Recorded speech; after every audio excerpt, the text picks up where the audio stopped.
تیرا عقیدہ ہے کہ تیرا مولا زندہ ہے،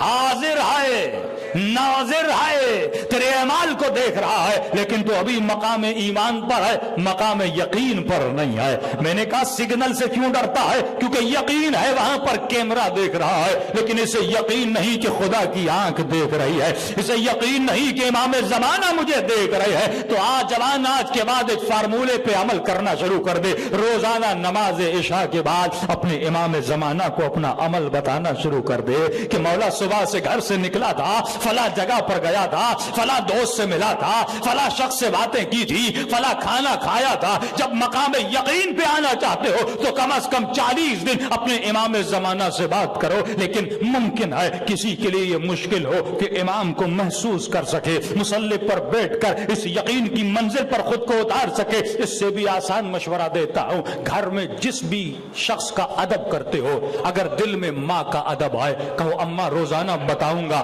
صبح سے شام تک میں نے کیا کیا تھا۔ ماں کا ادب تجھے مجبور کرے گا کہ جب نکلنے چلو تو پتا ہوگا ماں کو بتانا ہے، لیکن اپنے خود سے عہد کرنا، قرآن پر قسم کھانا کہ ماں جو بولوں گا سچ بولوں گا، صبح سے شام تک اپنی روٹین بتاؤں گا۔ اگر ماں کا ادب ہے تو ماں کو بتانا، اگر شرم حضور خواہر ہے، اگر بہن کا ادب ہے، ماں نہیں ہے تو بہن کو سلیکٹ کر دے، اگر کسی باپ کا ادب ہے تو اپنے باپ کو بٹھا دے، روزانہ ایک شخص کو اپنا آئینہ بنا دے اور روزانہ اسے بتا، اپنے صبح سے شام تک روٹین کو بتانا شروع کر دے کہ صبح نکلا تھا، یہ کام کیا تھا۔ معصوم فرماتے ہیں یہ ادب تجھے گناہ کرنے نہیں دے گا، تیرے وجود میں نافرمانیوں کو نکال دے گا۔ تو یہ پہلی منزل تقوی اور معاد ہے کہ انسان اپنے وجود میں حضور کو پیدا کر، یہ محسوس کر کسی خدا کے حضور میں سانسیں لے رہا ہے، کسی رب کے حضور میں قدم چلا رہا ہے، کسی رب کے حضور میں باتیں کر رہا ہے۔ مقام حضور تک جب پہنچ گیا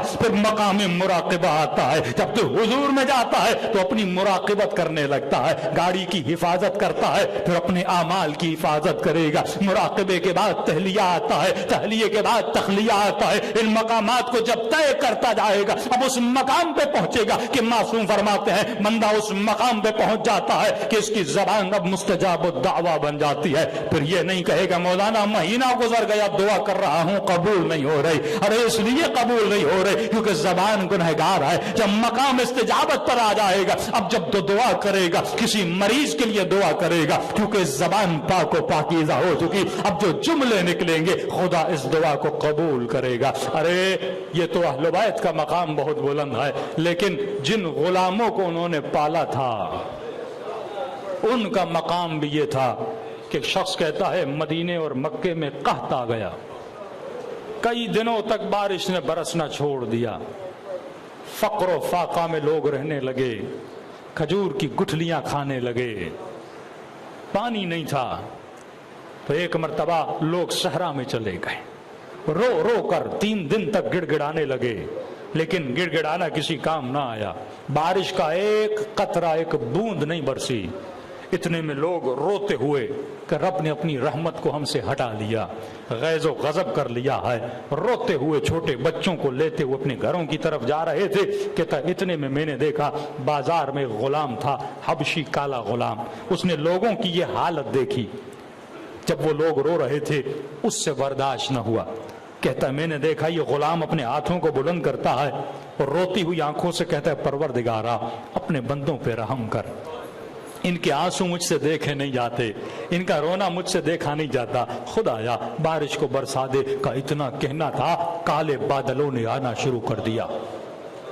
مکے مدینے میں بارش برسنا شروع ہو گئی، میں پریشان ہو گیا، ہزاروں کا مجمع گیا لیکن خدا نے بارش نہیں برسائی۔ حبشی کالا غلام ہے اور اس نے 2 لفظ ادا کیے اور خدا نے اس کے لفظوں کے نکلی ہوئی دعا کو مقام اجابت تک پہنچا دیا۔ کہتا میں نے غلام کا پیچھا کرنا شروع کیا، ارے اتنا عالم اتنا زاہد جو مقام مستجاب الدعوہ پر ہے، یعنی دعا کرے فی الفور مستجب ہو جائے۔ جب میں نے اس کا پیچھا کیا، پیچھا کرتے کرتے میں نے دیکھا